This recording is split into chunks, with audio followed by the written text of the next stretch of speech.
siwaatee ci waxtaan wi ni ñu ko waxee ña nga ca mu bari coow Ali Farima delluwaat nuyu la laata ñoo wax ci mbiri Cheikh Tidiane Gadio dialogue bu ni mel ndax nii la ñu ko bëggee woon wala. jërëjëf encore une fois ci invitation bi je crois que ci démocratie dialogue mooy la règle mooy li war a nekk ñàkk dialogue exception la d'ailleurs dañ koy wax ñaan boo waxee ñu ne politique conflit le consensus ak compromis maanaam xeex bu élection jotee toog waxtaan pour trouver solution ne serait-ce que pour ça baax nañu dialoguer parce que bu ñu ko commencé wul tey aussi ñu boycotté tey aussi ëllëg dinañ topp processus bi te suñu xoolee Sénégal dernière élection yi fi am ak fichier bi nga xam ne opposition bi dañ ko contesté loolu rek waroon na tax ñoom ñu entendre ak ñu répondre ci dialogue bi pour au moins question yi ñu régler ko avant présidentielle parce que bu ñu ko deful ëllëg bu élection amee même problème amaat ñoom ñooy nekk encore ñu ciy gën a perdre donc de ce point de vue je crois que dialogue bi c'est quelque chose boo xam ne bii di daf ko dañ ko war a encourager. mais ñi fa nekk sax am na ñoo xamante ne ñu ngi coow nee nañu finalement lii du dialogue parce que bu dee tam da ngay ñëw ñu dicter la règle yi nga topp ci mel ni amoo baat wala amoo sa xalaat li ñu bëgg la ñuy doxal du am sens tellement. non parce que malheureusement genre dialogue yu mel nii da ngay am ay partis ak différents niveaux de représentativité ak différents niveaux de maîtrise de la chose politique moo tax ñenn ñi mën nañ jóg pour chaboter parce que Sénégal y a plus de 300 partis yenn partis peut-être mosu ñoo dem élection ñi leen yor peut-être seen niveau intellectuel comprendre uñu sax lii alors que dialogue boo gis il faut que les termes de référence soient clairs dès le départ et je crois que loolu mooy tax ñu mën a am ay plages de convergence xool liñ mën a nangu liñ d'accordul président arbitré donc de ce point de vue je pense que initiative yi ñenn ñi jël c'est pour continuer à polier l'atmosphère. est-ce que c'est pas précipité xëy rek yónnee invitation waruñu ci woon mën a gën a teelu tuuti xëy na xool nuñ koy doxee ba boole ci le maximum de partis possible surtout ñu ñuy wax ni xëy na ñoo ci yor doole ji parce que tam ci élection lañ leen di natte bu fekkee opposition bi ñu gis ni ñoo ci ëpp solo nekkuñu ci tamit boo ëllëgee coow li dafay bariwaat. waaw je crois que effectivement li ñu war a def mooy inviter ñëpp à ma connaissance dégg naa ministre de l'intérieur mu ne parti constitué yëpp invité nañ leen même ñi amul adresse yónnee nañ leen email donc lii c'est un début processus bi mi ngi soog a commencé te ku demul tey aussi mën nga rater bout bi ba nga xam ne yeneen problème question yi bu ñu ko posé da nga war reprendre la deuxième chose mooy que dialogue républicain dafa war a dépasser les questions de personnes du question Karim Wade du question Khalifa Sall du question keneen il s'agit de nan la ñuy war a def ba am un fichier clair parce que réew bu stable si am ay élections non contestées stabilité réew boobu ci lay dépendre démocratie dafa am coût réew yi nga xam ne yépp aujourd'hui dañu am ay problèmes mi ngi jógee ci ay élections contestées xoolal ce qui se passe au Kenya on ne souhaite pas que mu arrive fii xoolal ce qui se passe au Libéria on ne souhaite pas que mu arrive donc je crois que à partir du moment où lancé nañ dynamique bi président de la République donné joxe ay instructions te comme ni mu ko waxee aussi dialogue bi mën na ba ñàkk parce que. mais li mu wax est-ce que tam du xajamalaat cere bu fekkee démb nee na ku bëgg nga dialoguer ku bëggul tu trouves d'autres voies de toute façon démocratie day dox est-ce que jaroon na fi xeetu dëgg boobu tamit. parce que dafa nekk dëgg bu neexul a dégg mais en vérité. dialogue politique mën na yem juste ci ñi nga xam ne ñooy instrument de représentation populaire nga xam ne ñooy nekk assemblée mooy cadre de dialogue boo demee par Angleterre dans les pays à régime parlementaire dialogue bi yëpp ça se fait pas autour du ministre ça se fait au niveau de l'assemblée donc bu ñu amee parce que assemblée la ñi am légitimité mën a toog te ñu am légitimité ñooy dialogue donc à partir du moment où dialogue bi mënoon na yem assemblée bu fekkee ne dañoo jël yeneen initiative pour apaiser le processus politique pour permettre acteurs yëpp ñu participer ndax élection yi transparente képp koo xam ne ki nii Sénégal daf la ñorool da nga ci war a participer dem ba foofu wax li nga xalaat bañ a d'accord moo gën nga am attitude défaitiste et c'est pourquoi je crois que aujourd'hui ñaari camp yëpp ku nekk yaa ngi bëgg a gagner la bataille de l'opinion mais en vérité le dialogue est la règle dans une démocratie donc loolu mooy mën a am. su ci nekk ak gis-gis bi nga ci am ci wi waxtaan kon danañ xool ndax dina jur dara am déet niñ ko waxee ministre de l'intérieur mi ngi ci ak yenn ci parti politique discours yi nga xamante ni waaye politique yi nag ñu ngi koy faral di yëkkati bu yenn événement yi jotee ñu taxaw ci tuuti kon ku demee ni professeur Mbaye Thiam moom rafetlu ko ndax la mu jàpp moo di dañuy wax te yenn saa yi foofee ñuy waxee du doon béréb bi wala kàddu ya ñuy yëkkati du doon la ñu fay séentu rawatina ci yenn xeetu ndaje yi demee ni gàmmoo ki dëcc wala sax yenn yoo xamante ni ci métti askan wi dañu koy dund boobee élément suivre ngeen ko ci seen télévision Futurs Médias. Cheikh Tidiane Gadio mi nga xamante ni jamono yi mi ngi amle ak yoon bu États-Unis ñu teg ko kon vendredi loxo tudd ko ci li nga xamante ni moom moo di mbiri ger waaye it seetal xaalis bu lewul juge bi nag daal di ordonné ñu téye ko ñu ni sax war naa gisewaat ak juge bi du ñàkk xëy na suba ci àllarba ji moom ancien ministre des affaires étrangères di dund lu ni mel sànq Pafara mi ngi koy wax gaa yi bëgg ñu téye ci ndax mbir mi dafa war a mën a làq leneen wala c'est juste une affaire judiciaire. En fait sur la base information yu ñu ci am mun nañu considérer que c'est une affaire judiciaire parce que booy xool système judiciaire Amérique ni muy fonctionner c'est un système boo xam ne mënul am influence politique ci système bi parce que c'est un système accusatoire moo tax système boobu li koy déterminer principalement mooy ku nekk dañ lay juger que ne defoo dara ba baa ñuy prouver que def nga dara te kiy prouver nga def dara du juge comme suñ système inquisitoire bi ñu am mais seen système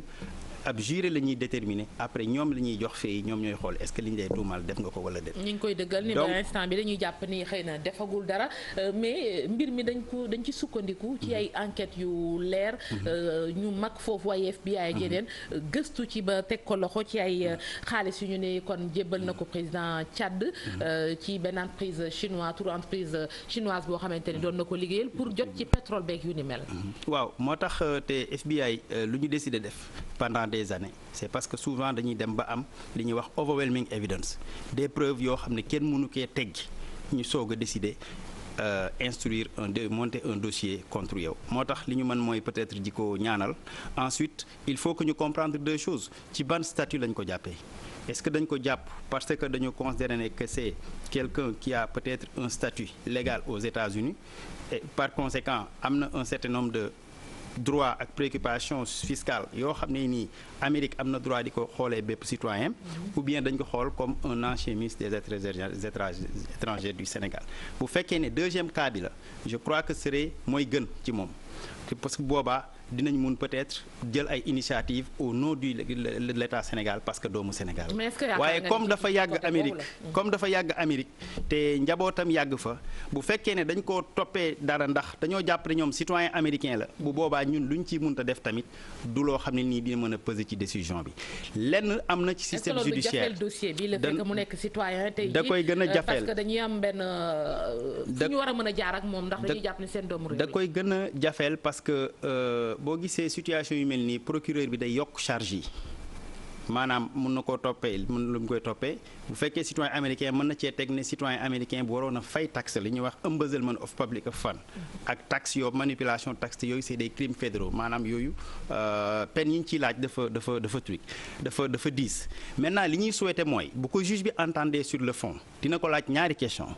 lan ngay plaider devant ses avocats est-ce que da ngay plaider coupable ou da ngay plaider innocent généralement da ngay plaider innocent boo plaider innocent aussi juge bi dina proposer bi ñuy wax benn bond maanaam xaalis boo xam ne boo ko joxee caution dañ lay bàyyi ba procès ba am donc à partir de ce moment là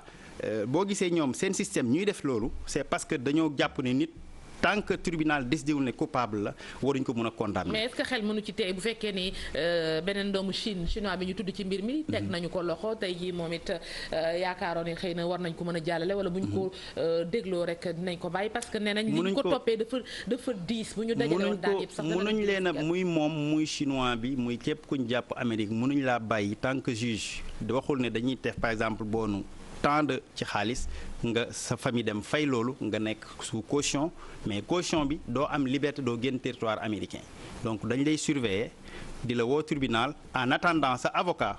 xool ak procureur bi lan la mën a négocier ci schéma yu mel noonu bu fekkee daan yi dafa bari trop sa avocat mën na entrer ak procureur bi ñu def li ñuy wax plea bargain un arrangement bi mën na nekk d'abord bàyyi leen sama client ndax telle raison wala comme lii ngeen xool ñun am nañ ne tey preuve suñ client mën na koo tëdd nan la ñuy fexee ba wàññi peine bi bu ñu d'accordee ci loolu procès du am dañuy ñëw rek juge bi daal ne ñaari parties d'accord nañ parce que système accusatoire juge bi day arbitrer du moom mooy déterminer culpabilité nit wala innocence am donc il faut s'attendre à ce que bu gisee juge ba pare ñu ne seet nañ benn bon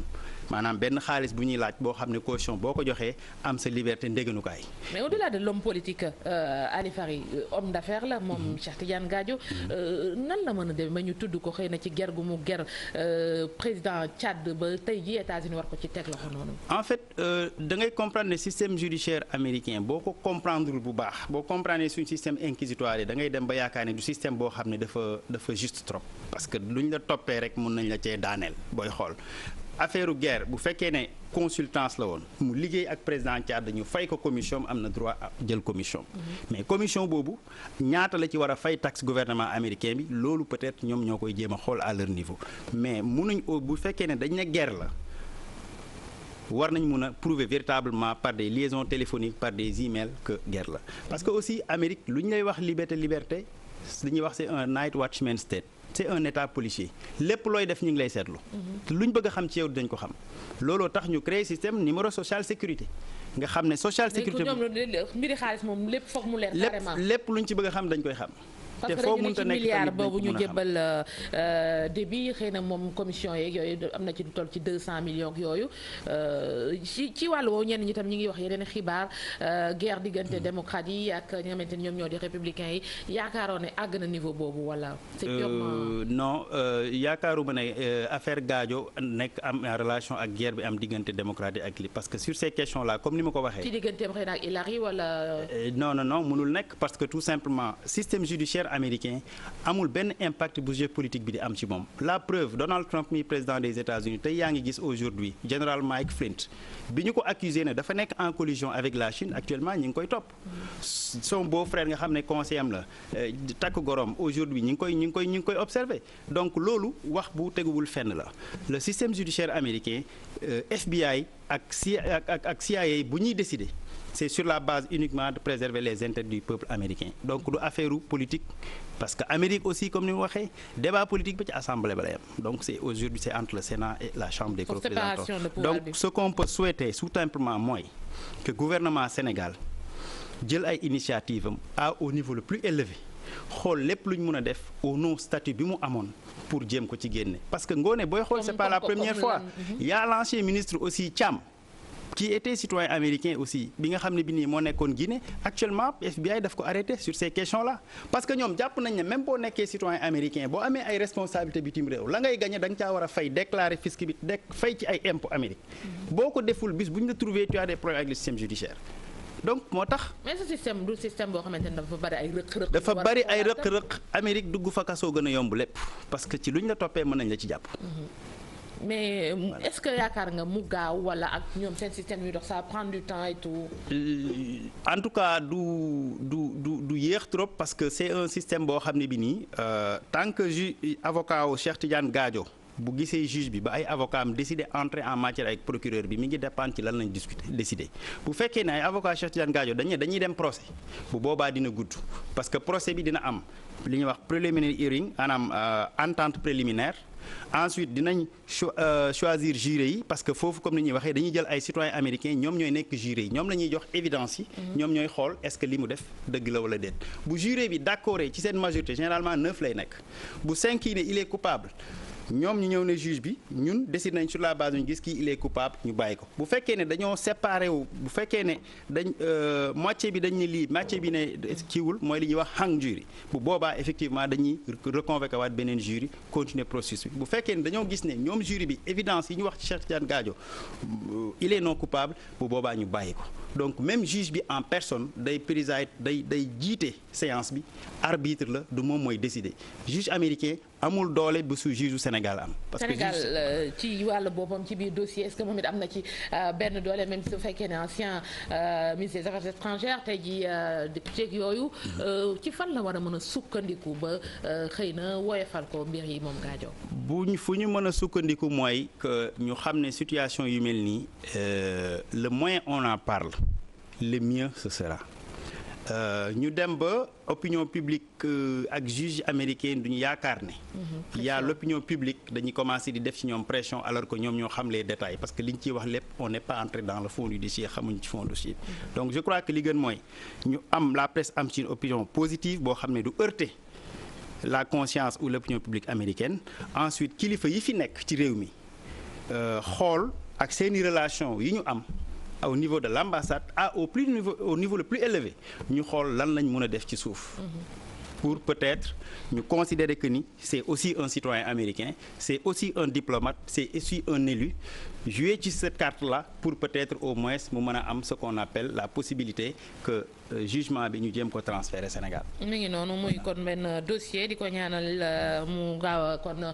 génn ci loxo yoon foofee ca États-Unis ñoom ci boppam leeral ni ba jamono ji dañuy jàpp ni deful dara présumé innocent ni ñu dikkee ci fee yi noonu lañ ko xamee jàpp ne xëy na bu ñu poussé ci biir it ñaanal ko mu set. loolu la ñuy wax toujours ñoom ci seen système d'ailleurs boo xoolee am na benn définition bu ñuy joxe dañ naan